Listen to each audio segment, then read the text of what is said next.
I'm holding my baby. He's yelling at me while I'm holding my baby.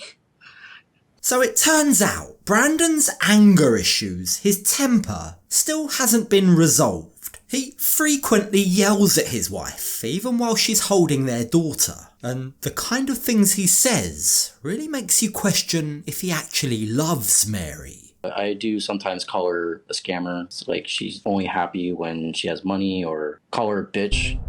Most of the time, if I get mad, I call her a bitch. Yikes. Just how much anger has Brandan bottled up towards Mary over all this time? Well, before we get into that, let's start at the beginning. So after weeks of waiting, it's finally time for Brandan and Mary to take the hot seat.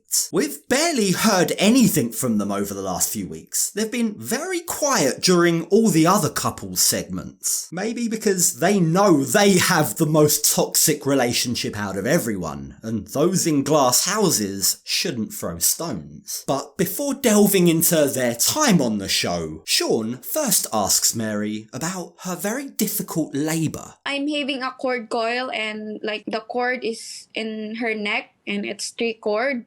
Holy.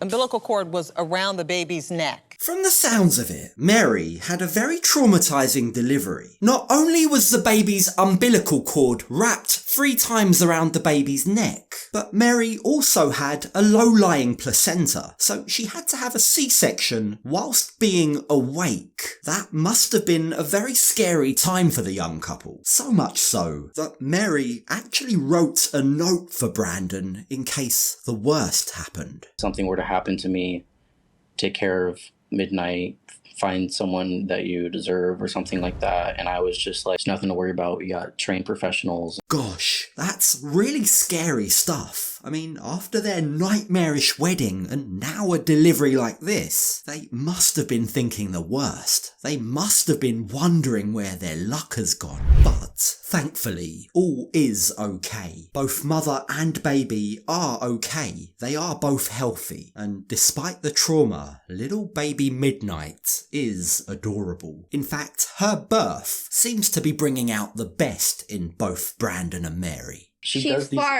fart like Brandan. She farts a lot. She does this thing every time she's done pooping. She does this face. It's like... But farts and laughter aside, things haven't all been a bed of roses. There are still a lot of problems in Brandan and Mary's relationship. Take, for example, Brandan's day-to-day habits. When Sean asks whether Brandan's helping around the house or whether he still spends most of his time playing his video games, Mary admits he does still play. In fact, by his own admission, sometimes he plays quite a lot. There are times when I could get lost in a game and hours go by and I'm like, oh, I didn't even realize it was this late. And Mary's over there tired, holding midnight. Now, for as bad as that sounds, both of them are smiling and putting on this united front. But, sadly, it's about to get even worse. Brandan reveals that Mary doesn't interrupt him while he's playing his games because she's scared he'll get mad at her. And understandably, that doesn't sit well with the rest of the cast. She is too afraid to approach him to disturb him from playing a video game to pass off the child. I have a big problem with that.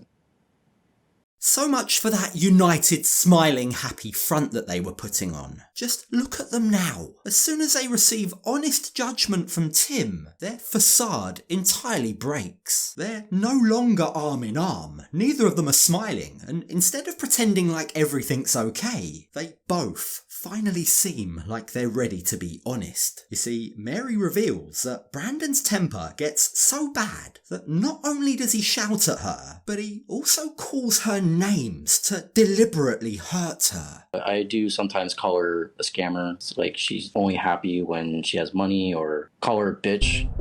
Most of the time, if I get mad, I call her a bitch. Now, Brandan isn't proud of his behaviour. He recognises that he lashes out at Mary to get a reaction from her. But acknowledging that doesn't make it any better. There's a much deeper question at play here. Why does he feel the need to hurt her to get a reaction from her? It's very sad. It's very toxic. And the cast all share their disapproval. Now, it's at this point that Sean brings out the real MVP of this season, Brandan's mum, Angela. And it doesn't take long for Angela to reveal that Brandan and Mary still have a lot of financial problems. Has he ever called you and been like, she's mad because I don't have money, can you send me some? It's been more like, we are in a really tough spot. She doesn't want me to ask you, and she's mad that I'm asking you. Yeah, Angela reveals that Brandan and Mary do still ask her for help quite a lot, it seems. Now, she says that she's happy to help for as long as they need her help, particularly where her granddaughter is concerned. But the real question here is, given that they're now married, given that Brandan can now legally seek employment, why haven't they started earning more?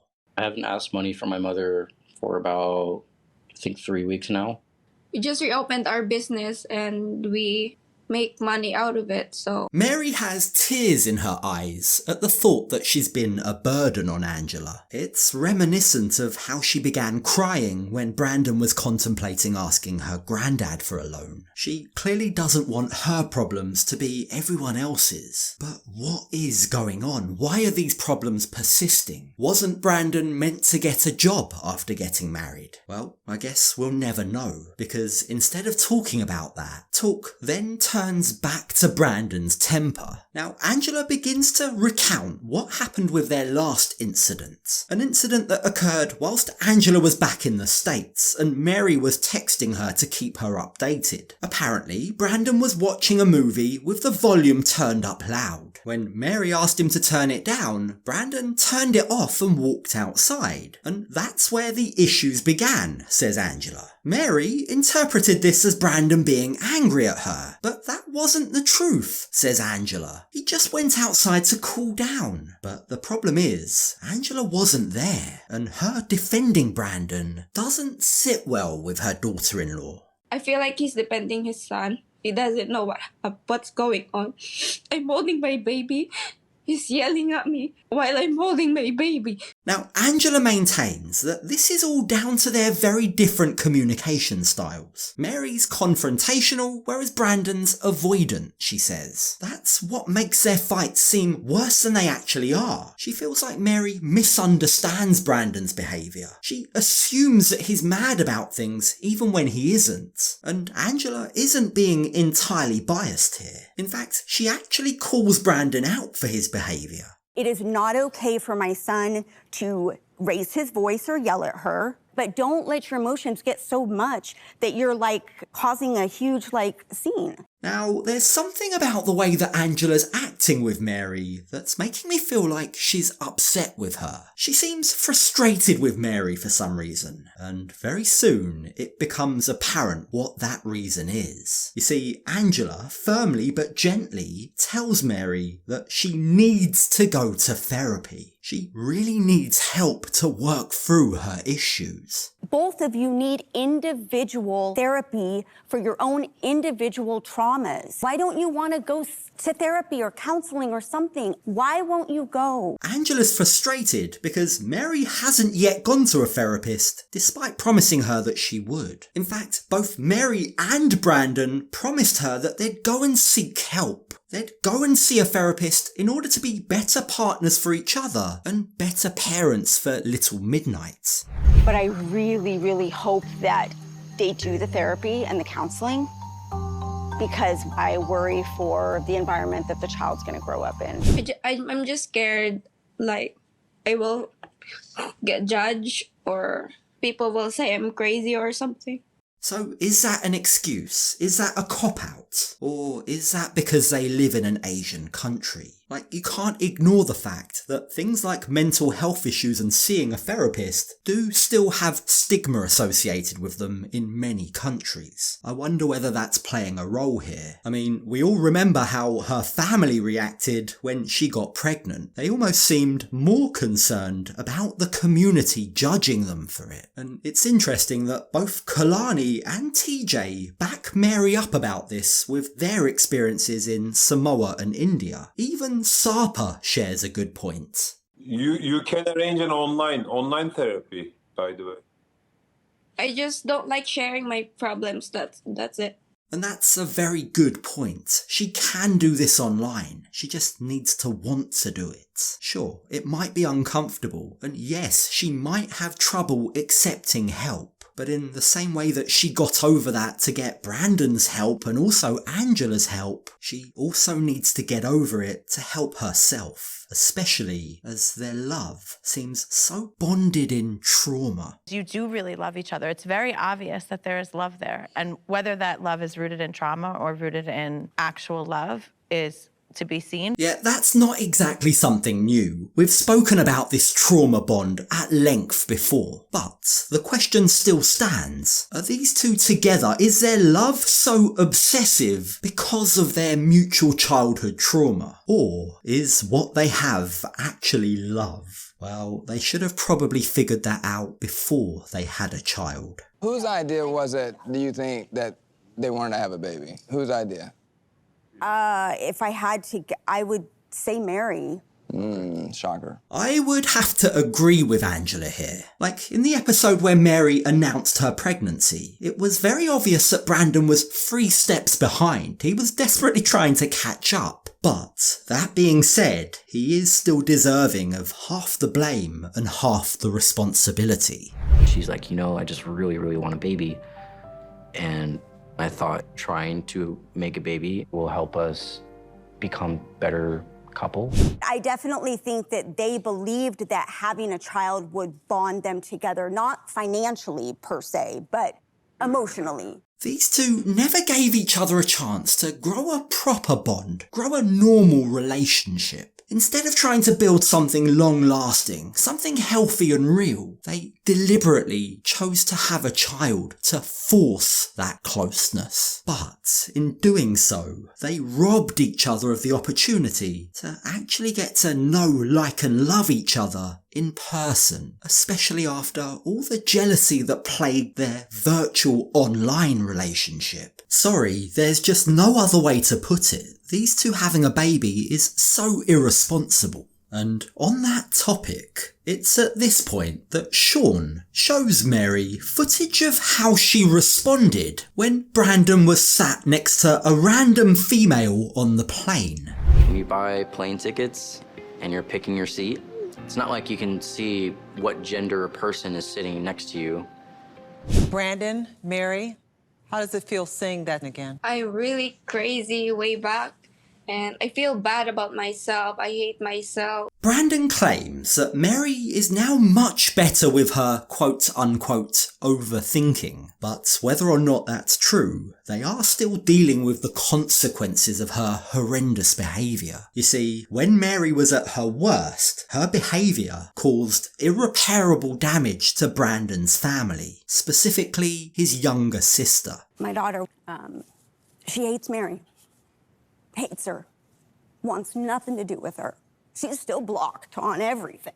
Yet Brandan's sister is well within her rights to draw these boundaries. It's just so tragic that Mary ruined a relationship between two siblings who went through so much together as young children. That's very hard to stomach. It's very hard to forgive, no matter how many times Mary cries that it's because of her insecurity. I'm so insecure about myself. I'm scared he might leave me. I love him so much. Sorry, Mary, but that doesn't make it okay, and this is precisely why Angela is insisting on therapy. But while Angela is giving her some tough love in this tell-all, she also wants to clarify that she has seen a huge change in Mary's behaviour. Mary's apparently grown far less possessive and obsessive over Brandan, and that's made a whole world of difference with Brandan's own relationship with his mum. The level of Growth? yes. Thank you. I love the fact that you stood up for your daughter-in-law. She has a lot of amazing qualities. Angela puts her pride aside and says that Mary's been able to love Brandan in a way that he's never been loved in his life. She takes responsibility for how her own struggles, her addiction problems, robbed Brandan of that love when he was a child. But given all their financial and emotional issues, a question some of the cast members have for them is, have they ever considered moving to America? We're kind of 1 foot staying at the house that we built and 1 foot leaning towards move out of the Philippines altogether.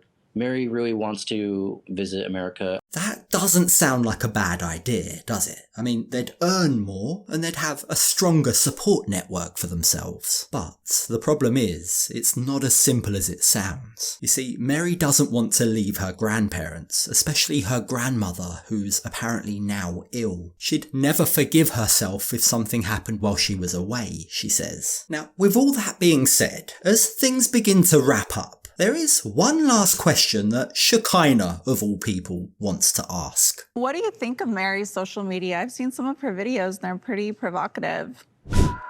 Get swipe. Get swipe.